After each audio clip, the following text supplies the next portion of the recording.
DTZ Entertainment Presents Coffee Bar Stories, a talk show adjacent comedy podcast with your three hosts, Dad, Son, and Bubba. Live from the coffee bar, it's your DTZ News.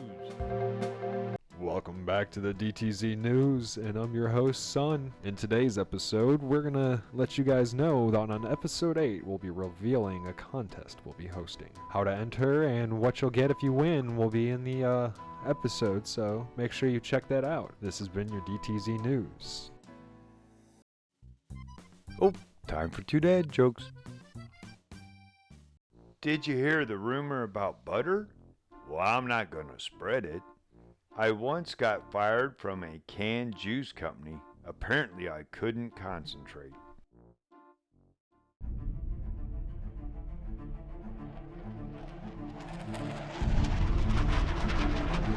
Coming soon, the most highly anticipated blockbuster movie of all time. So action-packed your mama's gonna ground you for staying out too late. This movie's gonna be talked about till the end of time. The critics called it family-friendly, a gory romp, a dramedy for the century, and the most sad tale ever created in human history. You've never seen such an all-star cast in a movie like this. Even your dog loves this movie. You do not want to miss out on this once-in-a-lifetime experience. So dramatic and action-filled that the love scene that takes place 2/3 into the movie will take you by complete surprise. So go now. No, don't walk, you imbecile. Run! Run like your life depends on it. Go to the movie theater and see it now. Because after all, you don't want to be the only one who hasn't seen such a masterpiece of a movie, do you?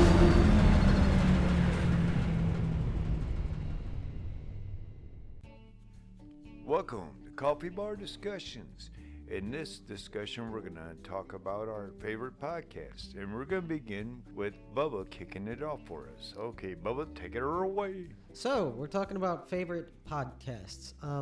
Currently, one of my top favorite, aside from ours, of course, is The Goons podcast. I'm sorry, the what? The Goons. The Goons? Mm-hmm. Okay. And who's all in the Goons? The Goons would be The Do, McNasty, Soup, and Blarg. And those are some of a group of my favorite YouTubers. Okay. But they also do a podcast, and they're just some of the most random things you can listen to. And they're usually like an hour long, so I'll be sitting at work listening to it, and these guys will be talking about stupid shit. Okay. And it's always stupid shit. Oh, yeah. Okay. Oh, especially if you know who they are on YouTube. You're Oh, guaranteed yeah. to get a double dose of that. It's like a triple dose of... Oh, you can see what they look like. no, you can't see. Oh, they don't do that. But. No. Oh, okay. Because there's certain people that But they maybe they really roast go each other all overboard, the dress time. up, and Yeah. really get a party going. They're they do pretty much, they talk about anything, and they're sort of, I guess, along the same boat as us of when it came to ideas, at least in the beginning episodes of their podcast, they were asking their fans for topics. Yeah. But they have a bigger following than us, so that's kind of a...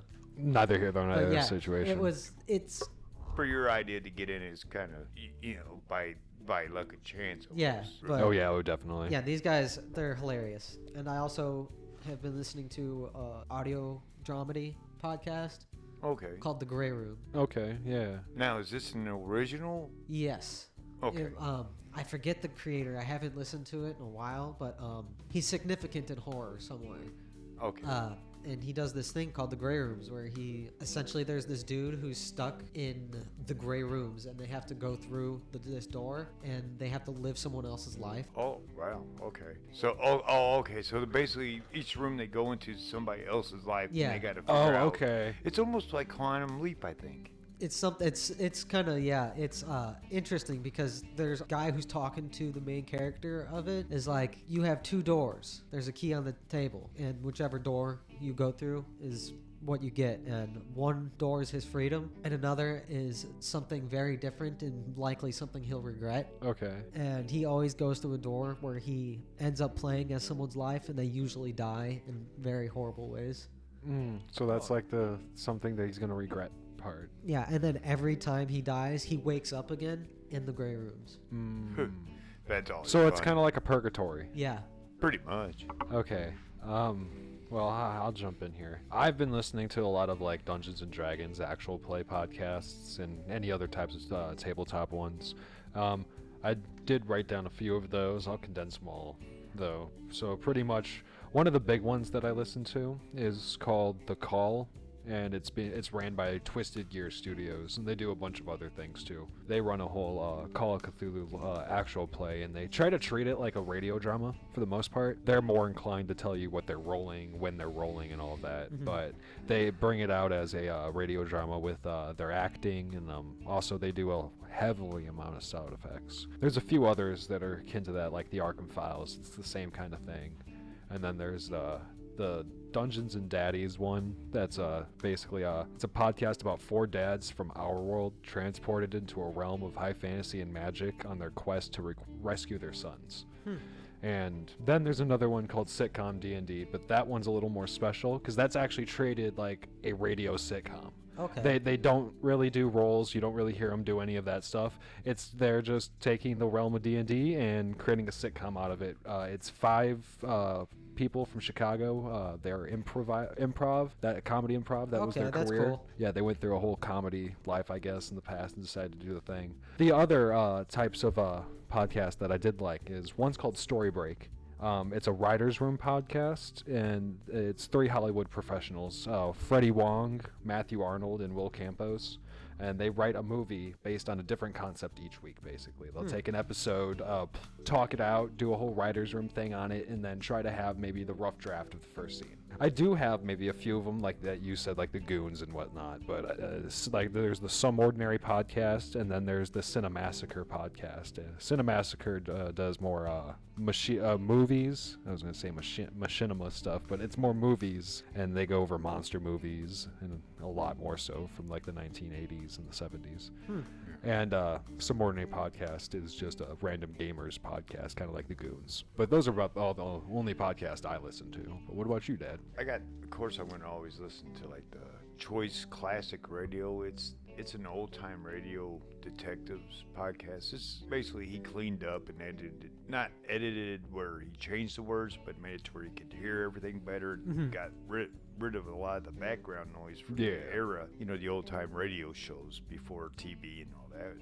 I like listening to those, and there's multitude of those, but the Choice Classic Radio is the name of the actual podcast itself that plays these radio shows that for detectives that I like him. And then I got another guy that I listen to. He's a Canadian professor that's done, like in history is what he is. Is professor in history, and he has a fake history and stuff. What he does is he takes mostly like really fake part of it, but like the myths, and sees how much actual truth to the myth there really is, why it became whatnots, which is pretty interesting. He comes from a whole different way of coming at history and stuff, and takes you into really neat areas actually, just depending on what your interest is, because he doesn't stick with one type of things.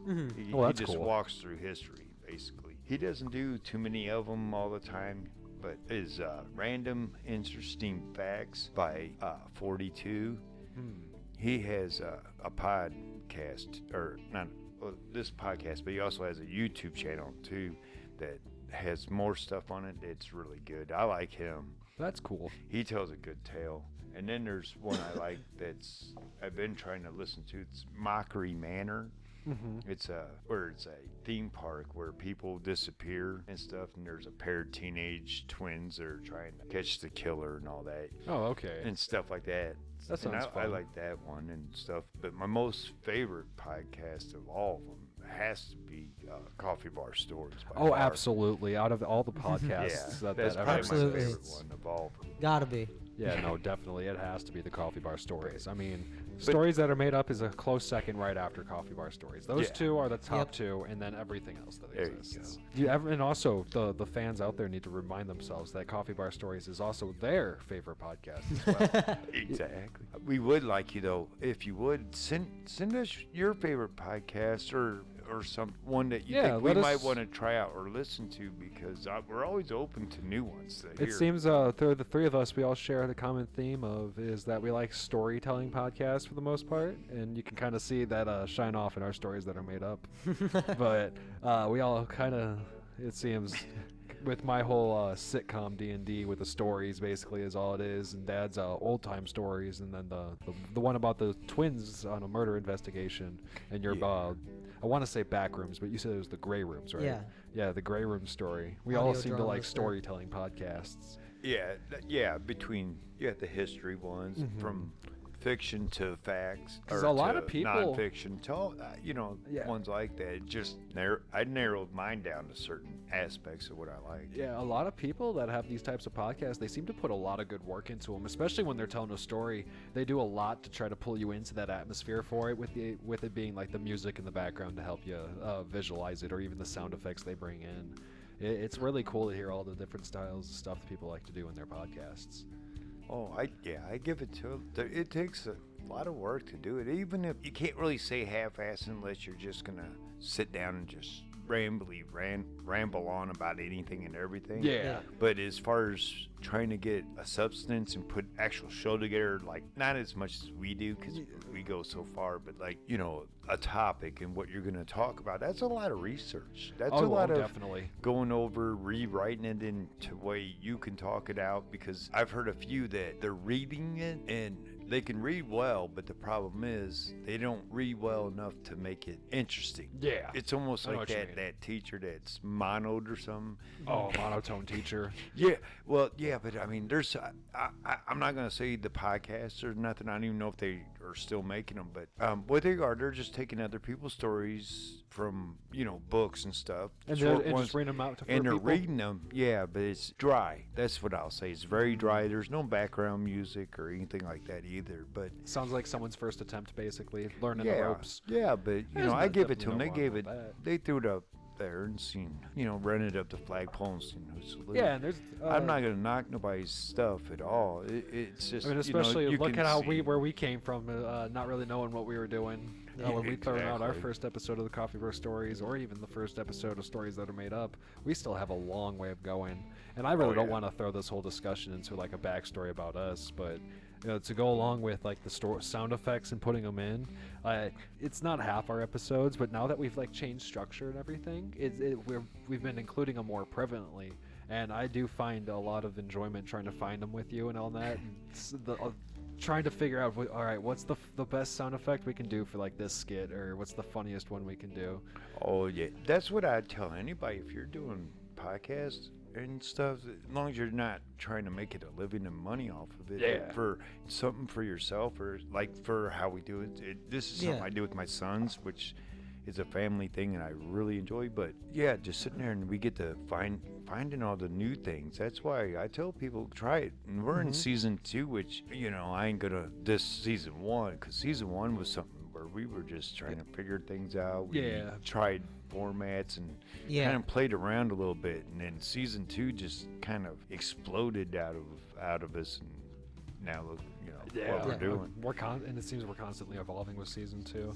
Exactly. And we don't even know how the format's going to strike. We stopped telling everybody how the format's going to be and all that and whatnot, because we can't. I got tired of hearing. Yeah, going, I'm sure people it ain't like did. that anymore. And it also doesn't help that we can't really stick to a central format with things. We're constantly moving stuff around in our agenda. But I think we gotta dedicate maybe a whole episode to the whole like format switching thing. I think that'd be a cool little thing to go into. Yeah, I like how we decided not to nail it down as one type of style, and we just left it open, because we're morphing all the time. We, like Son said, we're really going to have to put an episode together where it shows us brainstorming what they're about to witness What you soon. guys are about what to they're hear and all get that, into, because this is a lot of work but Yeah. but the But it's- brainstorming's the fun part. That's where you get we get more laughs out of making it than we do doing it. I don't know. There's been a few times we've had to stop recording or stop doing our dry runs because we couldn't get through half the sentences what we wrote down. Yeah. I know quite a few scripts that did that to us that we wrote. The bodybuilder ball sack filler was one of them. Yeah, poor Bubba. I couldn't hold it together on some things he's trying to read, and can't hold it together because gets so far and I'm laughing and I mean, we can go into a whole plethora of like just the backstory of DTZ now than we could with the first episode we did with the whole look into DTZ. yeah. Because now we have the whole story about the whole microphone problems we had with Bubba. Oh yeah. 'Cause I don't know if anybody That's noticed. all, I'm sure there's people that might have noticed there was a difference, but with Dad's editing over there, the superb editing, we've brought his voice upwards. But we've had lots of problems with microphones in the past and all that with him. But no more. Yeah. No Oh, more, no and more. we're actually gonna have to turn that one down. Looking at the stream, yeah, that was the loudest recording we gotten from him ever. So, Yeah. Point proven. Well, it's not like we went overboard. Oh, we got definitely we not. finally found the microphone for Bubba is what we did. We found Now we one just that need to add a we can noise do gate. gain with. And not to like try to pitch stuff out to people or anything, but if you guys are like starting a podcast and looking for something, and say you have like a mixer like we do that only has 2 microphone inputs, but you're trying to do more, and then all of a sudden you get a new mic and it's a USB mic and it doesn't work with your mixer. There is a program called Virtual Audio Cables that could fix your needs. It's something that we have take advantage of. We did buy the program, and it seems to have alleviated our needs of the multiple inputs with microphones. Exactly.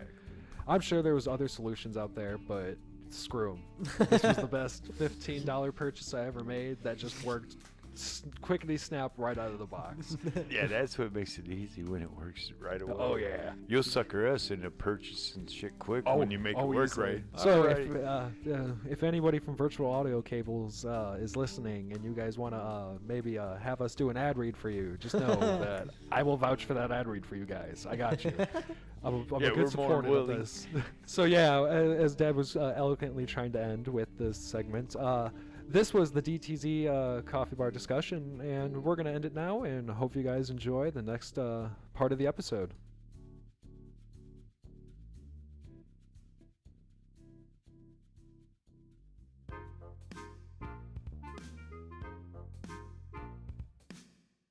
DTZ Entertainment, the producers of podcasts such as Coffee Bar Stories and Stories That Are Made Up. The DTZ Entertainment guys would like you to visit them at Facebook at the facebook.com DTZ Entertainment, YouTube at youtube.com/@DTZ Entertainment, and finally our website at dtzentertainment.com.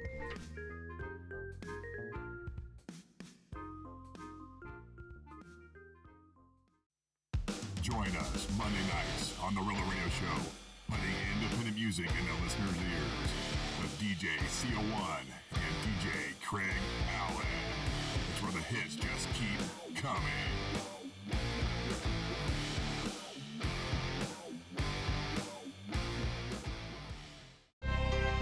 Now, was that a good idea? A Florida woman battered a convenience store clerk with a pair of Slim Jim beef sticks. After accused of shoplifting, cops alleged that Casey, 40, was confronted Monday afternoon by a female victim at the exit door to the store, which is adjacent to the Citgo gas station. Casey pushed the victim to get past and then struck the 34-year-old clerk with 2 Slim Jim beef sticks she was stealing, reported officers. The clerk was not injured in the Slim Jim attack, and the police did not seize the beef sticks as evidence. Reportedly, Casey admitted to the battery after being read her rights. Charged with battery, theft, and resisting a merchant, Casey is being held in the county jail in lieu of bond. Casey, who is alternately described as a transient and a St. Petersburg resident in court records, has a lengthy rap sheet that includes several state prison stays and convictions for cocaine possession, burglary, and stolen merchandise. So I guess that was not a good idea on her part, was it, folks? The Slim Jim Bandit. And now we have man wearing Morgan's shirt in his mugshot. A New Hampshire man wearing a t-shirt bearing a mugshot of a country singer, Morgan Wallen, posted bond Friday. Zachary, 20 years old, was collared for underage possession of alcohol and booked in the county jail. He was taking a mugshot with the country singer on the front. The country music star was arrested in May 2020 for public intoxication and disorderly conduct following a disturbance at Kid Rock's Big Ass Honky Tonk Rock and Roll Steakhouse in Nashville, Tennessee. Prosecutors subsequently declined to pursue charges against the 29-year-old performer. Shirt, hoodies, and socks containing the booking photo of Walden, whose album Dangerous, the double album, last year sold more units than any other release. Well, I guess mimicking his favorite country singer wasn't a good idea, seeing they're both jailbirds. So I don't think that's a good idea, folks. Now, some dad's life advice. You may not always get your way, but you can always make your own way. All that glitters is not spinning on a stripper pole. That's for all you dads out there. Make sure you know. Put your hands together for Bubba's Corner. And here's your host. Hey guys, today I have a new one. Another new one. A pretty odd one. Not something I would normally do, but I watched an anime movie because there's a TV show that I'm watching called The Seven Deadly Sins, and they had a movie. I figured I'd check it out and do a cover of it. So might as well start talking about who the Seven Deadly Sins are. There's the captain of the Seven Deadly Sins. First off, they're a legendary order of knights. They're holy knights, and they're protecting a kingdom. And there was 3,000 years ago, there was a war between the demon race, giant race, human race, fairy race, all the races. Just all the races had all. And the demons got sealed away. Oh, okay. And then these guys are even further down the line. But this is splitting off of the show. So the first one is Meliodas. He's the captain. He's the dragon sin of wrath. There's Diane. She's a giant. She's the serpent sin of envy. There's Bon. He's the fox sin of greed. There's King, and he's the grizzly sin of sloth. He's a fairy. Okay. There's Gother. He's the goat sin of lust. He's a doll. Like a porcelain doll type of doll? Kind of like he's just a doll. Oh, okay. There's Merlin, and she's the boar sin of gluttony. And nobody really knows what she is. She portrays he's human. And then Escanor, the lion sin of pride. And he's the strongest member of the team. And it seems they all have some type of different animal thing associated with them as well. Yeah, and that's because of their tattoos or their powers are related to, not going into that. But the movie starts, well, like any Seven Deadly Sins show would start. It's got like a grand opening, huge musical score. This one actually starts with the series beginning. It's weird. There's like a blonde-haired kid, and he's running through the woods, running away from these people. He says some spell words, and a door opens, and he escapes through it. And that's how this movie starts. And then the movie cuts over, and essentially what was happening is the Sins were hunting for ingredients for the king's birthday. Okay. And Meliodas was assigned as the head chef. Oh. Which is terrible because Meliodas can't cook for shit, and he always goes for something outrageous. So Meliodas decides, hey, let's catch a skyfish. And so that's what they do. They go hunting for it. But before they do, Bon tries to show Meliodas how to cook first because Bon is the one who cooks for them, and he cooks amazingly. He's like an exquisite chef, basically. Yeah, and he tries to show Meliodas how to make an apple pie. And Meliodas, he says, first, peel the apple. He goes to peel it, instead chops it into bits, lets it fall on the floor, picks up the pieces off the floor, and then puts it into the dough. He throws a shit ton of salt into it, Oh God. And then makes like the worst apple pie ever. He asks anybody who's gonna be the taste tester, and everybody says no. So he looks at Merlin. He's like, "Hey Merlin, you gonna eat it?" And Escanor is like really old. All of them are really old, and he is bound by oath to protect Merlin with his life.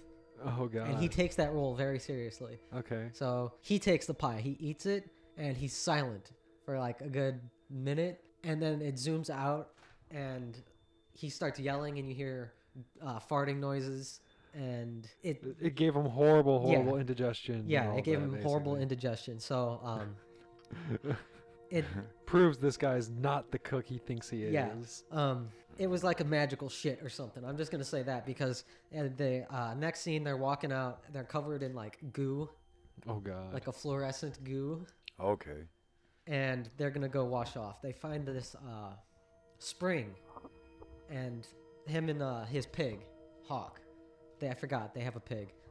He's kind of a big deal. Yeah, I've seen a bit of the Oh. show, and The pig's name is Hawk, but he and Hawk go to this spring, and they're getting ready to wash off when they see a skyfish in the river or in the pond. okay. So they decide, oh shit, 2 for 1, bath and catch dinner. So they jump into the pond. After they go to the pond, they kind of just disappear. And then a couple seconds later, what appears to be Meliodas comes out of the pond. Oh, okay. But it So wasn't Meliodas. It's that kid from the intro scene. it's an evil pond. No, Oh. it's he looks just like Meliodas. Should probably make it a point, in fact, in this, if you know who the 7 deadly sins are. I'm pretty sure this movie takes someplace during the current area, because I'm pretty sure they have defeated the 10 commandments What's the current area? What does that mean? of the anime, Uh, of the show. I don't know what that means or where I- that's at. You'd have to look for yourself. That's the Oh. point of this. Meliodas goes through this temple, and him and Hawk appear on this flying temple, like sky island, way up in the air, Okay. and they're like amazed.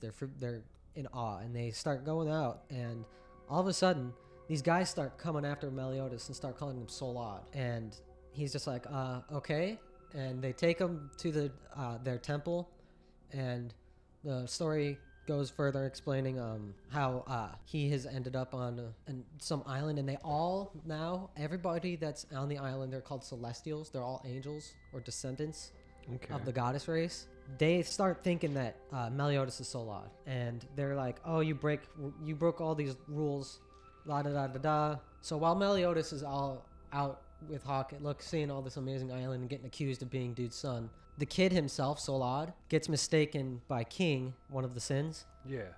to be the captain. He's like, "Hey, aren't we gonna go continue this stupid training?" He's like, "Oh no, it's one of the demon race," and then he starts sprinting away, and he starts running away from King. Okay. And then King's like, "Come on, Captain, what are you playing around for?" And then Deanne shows up and steps in front of him, and he freaks out even more, and he calls her a monster and starts running. Deanne has like a very fragile ego, so she starts crying, and King gets pissed off at him, and he's like, "Captain, now that wasn't very nice." And then he starts running faster, and Bond's like, "Yeah, no, that wasn't." And he goes after him. He's like, "Come on, aren't we going to continue this training?" This kid's just getting confused more and more. So Bond goes to stop him and goes to hug him. And Bond's really strong and Yeah. really fast, and normally would have caught Meliodas. But this wasn't Meliodas. Okay. Kid flies, and he has wings. And then quickly, all of the sins realize that That's not Meliodas. it isn't Meliodas. So after all of this is happening, so now back in the Sky Temple, everybody's still questioning Meliodas and asking him why he's doing all this. And we finally see Solad's girlfriend. Her name is Alate. I'm just going to call her Ella. She walks in, and Hawk mistakes her for Elizabeth, which is the princess of Leonis. She's the one who, it's from the anime. She's the She hangs princess around with of the land. Basically hangs around with them and all Yeah, that. and she's always with him. So Hawk thinks it's her. So he turns and looks, and it's not. She thinks Meliodas, Elate thinks Meliodas is Solad still. So she goes over there, and she's like questioning him, like, "Why would you go and try to escape? Why did you run away from us?" And then his shirt falls off, and all of a sudden everyone gasps because he doesn't have his wings. But he has the 7 deadly sins tattoo. They don't take notice of that. Oh, okay. They just start They just noticed this man doesn't have his wings. Yeah, Where the they're hell like, is his wings? how could you remove your celestial wings? That was your honor. And then we learn that the guy who's taking him, his name is Zoria. He's Solad's father, and he's the leader of all the Celestial Guardians. Okay. He practically disowns his son right there. And then, even though it wasn't his son, it was just Meliodas. For breaking his wings, he goes to punch him, and then Meliodas is like, he goes to punch Meliodas. He's like, don't think I'm holding back on you just because I'm your father. And Meliodas just holds out his hand and goes, I'm holding back on you because I'm not your son. Oh, yeah, because this guy is Incredibly overpowered. Oh, yeah, definitely. They throw him in prison, and it's there he sits. Solad starts to explain to the Sins where he's from, and that it's governed by like very strict laws and rules for this temple to follow, and that this day of doom is coming, and the demons are going to come back and try to kill all of the celestial race. So this sort of piques their interest, and Merlin casts a spell on the Boar Hat Tavern, which is quite literally a building on top of a pig, and they call it the Boar Hat Tavern. Okay. And it's hidden in a chunk of earth, and they fly up to the Sky Temple to save Meliodas. Now we're here in the temple again. Meliodas is talking to Solad's girlfriend. Something starts happening while they're talking. There's this giant egg, like concrete egg that's on the island, Sky Island, and you hear this giant crash by it. Zoria shows up because he was looking for Meliodas, because like I said, he was in prison. Well, he escapes, and now he's out here. This giant crash happens, and he decides, I'll deal with you later, and he goes to go check out what happened. And they're over there, and a demon has broken through the seal, and he's over there, and he's already destroyed 2 angels, beat the crap out of them, and eaten their souls. And he starts feeding off of them and getting more powerful. Zoria shows up and tries to kill the demon, but the demon was way stronger than he had thought. Oh, okay, yeah. He was about to get wiped out by the demon until Meliodas shows up and just punches him in the face really, really hard and sends him flying. Just wrecks his day. Yeah. The demon gets really like cocky and pissed about it because he like punched him in his face and sunk it in. Oh, wow. And then he grew it back and he got really angry and he's like, who the hell do you think you are? And then he's like, just a simple bar owner. And then the demon charges up this attack, throws it at Meliodas. It's like a bunch of orange fireballs. And Meliodas grabs the weapon that the Zoria was using, and he's like, I'm going to borrow this, and it's just the handle. And he uses his attack, or counter attack. It's called full counter. Okay. And it's like his specialty attack. And as long as he has anything that's remotely wieldable, he can counter any attack. Okay, cool. And send it back at the person. So he fries this thing. Zoria thinks that Meliodas is Zolot. So he's like, oh my god, they beat that. You killed him. And then he was like, yeah, it was easy. It was nothing. And Hawk goes through an arc. It's kind of pointless to mention at the moment. I'll go into that next. So Meliodas is getting all this praise and worship, and they're having a feast because he defeat the demon. Everybody still thinks he's Solad, but now they're treating him as a giant like war hero. And they come back to the temple. He starts to learn that he has to now go through something called a secession ceremony. And then later on, he talks to Solad's girlfriend, and who pulls him aside. She finally realizes that he's not Solad. And she says, no, okay, so I don't care who you are, but you need to play Solad because to the angels, this is like a sacred tradition. This is everything to them. Okay. She also came with a warning saying, but on that same day that you get the Solad gets the winged sword, which is handed through the succession ceremony, he gets married. So now Meliodas has to marry this chick, and he makes it a deal saying that if he doesn't show up by noon tomorrow, then we'll talk. It's by now that the Sins start to make their way towards Meliodas because they want to get him back. Yeah. Okay. And get Solad back to where he belongs. So they decide that they're going to go through the pond that they went through. Solad goes to check it out, and the Sins meet up behind him much later. But they save his life because by the time he gets there, a very powerful demon appears. She's one of the 6 Knights of Black, which is the core enemy group of this movie. The Sins get there, they rescue Solad, and amidst the fighting, the demon dries up the pond, which is how they were going to get to Meliodas. Yeah. But instead, Merlin casts a spell, and they're flying through the air to get to them. Okay. So at least they have a backup. Yeah, so they start flying in, and it's the next day. They're about to arrive during the secession ceremony, but just as it's going on, because it literally just cuts to that next, it's the ceremony. Just as that happens, the egg starts to crack, and you see like black magic and fire shooting out of it. Oh no. And then 5 black strokes of fire go and zoom off to an island in the far. It was the remaining members of the Knights of Black. Oh no. Okay. So That's not good. now the six Knights of Black are out of the egg, and this doom day has come. Zoria realizes, it's time to, we're going to have to hold off the secession ceremony. We have to save the celestial race. They all start fighting. The leader of the Black Six Knights of Black, his name is Belion, and they all start to unleash a bunch of demons to start soaking up everyone's souls to resurrect a demon beast called Endura, and that's what's hidden in the egg. Oh, is that demon beast? So basically. So they have to harvest all of the souls of the celestial race to bring this thing back. So they're getting ready to do this. Everything starts happening really quickly now.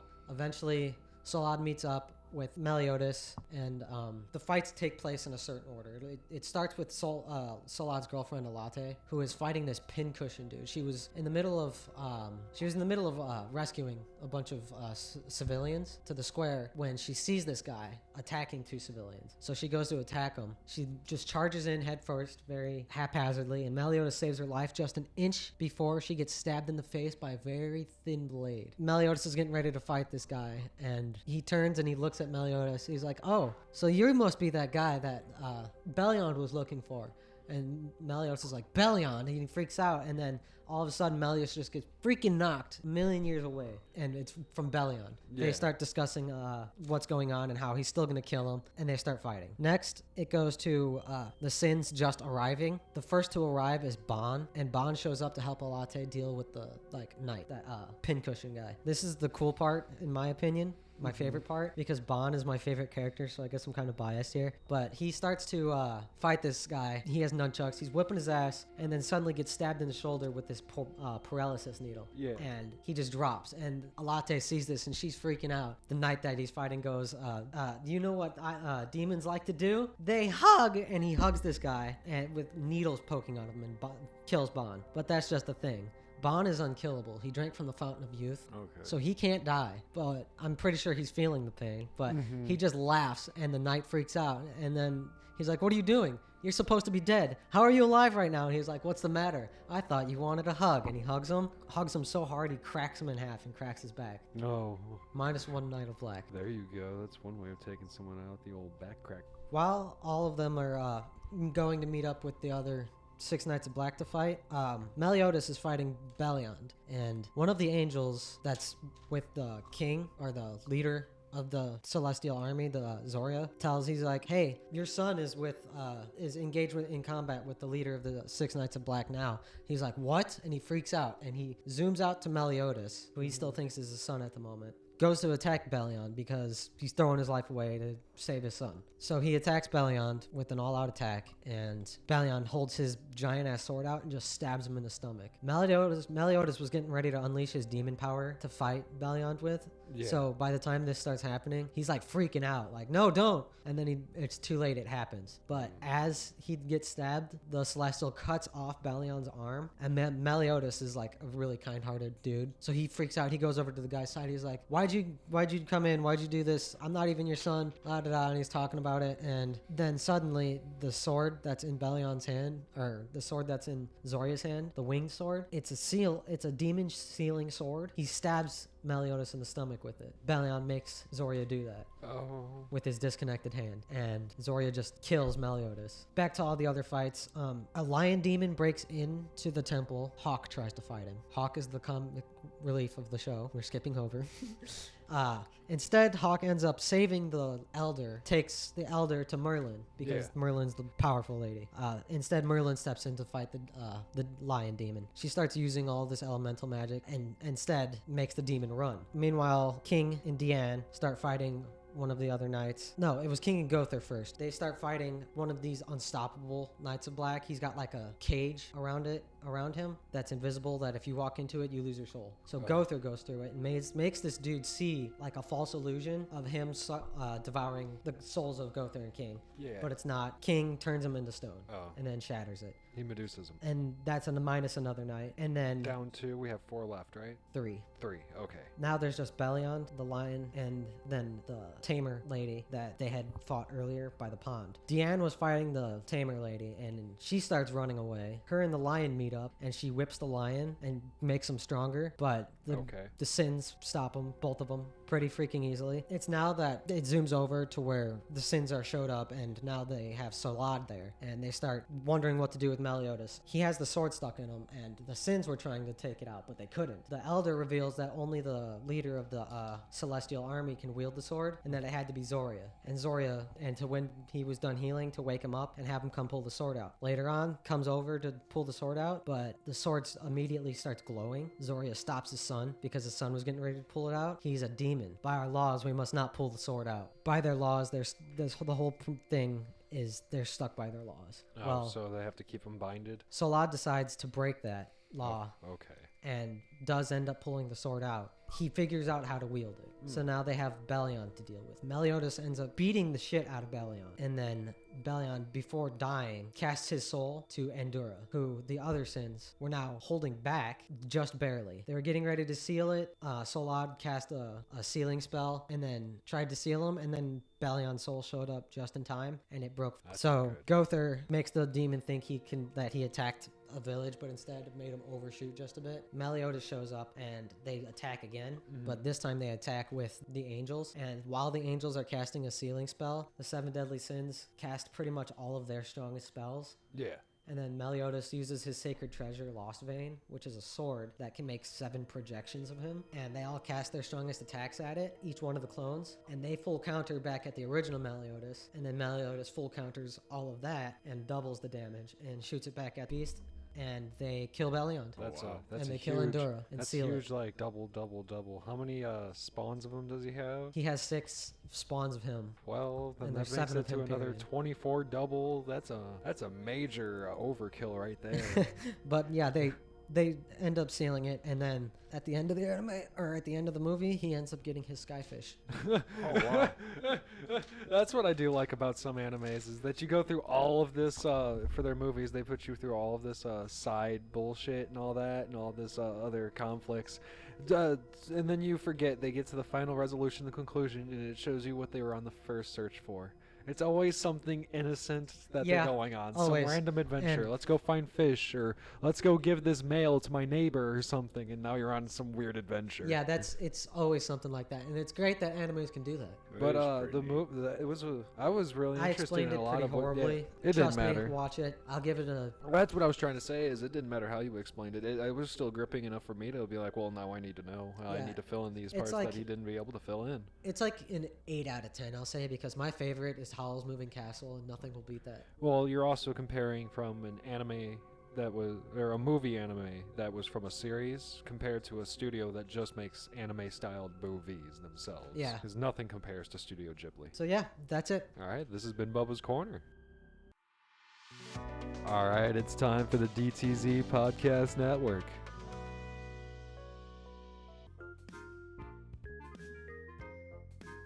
When we last left Man and Dude, they were having a disagreement over whose weed is better. We now join them back at the pot shack.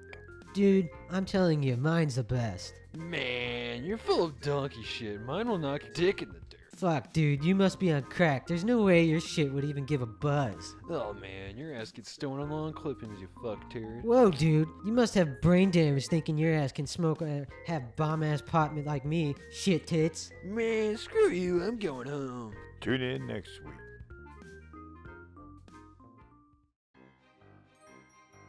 At Earl's Mini Mart, clerks Toby and Chase are deep in a debate on customers. I tell you, Chase, there's no way you have the most shittiest customers. I've dealt with way worse, shittier customers. Toby, you're fucking nuts. Loony, crazy as a shithouse rat, and downright mistaken. I have crackheads, meth heads, heroin addicts, drunks, and your average hoodlums to deal with every shift. Well, Chase, I'm consistently dealing with the crazy ladies, the self-righteous, the pompous, low IQ, snakes in the grass, shit humans. There's no way then you have worse than me. Damn, Toby, I just realized we deal with dregs of society. Man, we really have it bad. Oh, fuck. Welcome, sir, to Earl's Mini Mart. And sir, be sure to take advantage of Earl's daily specials. So when you're in need, stop in the Earl's Mini Mart, located off Route 13 just after the Burned Out Meth Lab. This has been DTZ Entertainment's Coffee Bar Stories. I'm your host, Dad. I'm Son. And I'm Bubba. We hope you enjoyed this episode and tell your friends, please. And see us on our social media. Until next time, behave yourselves. And don't forget to send in your favorite podcasts to our Facebook and all of that so we can share ideas. So thank you and good night.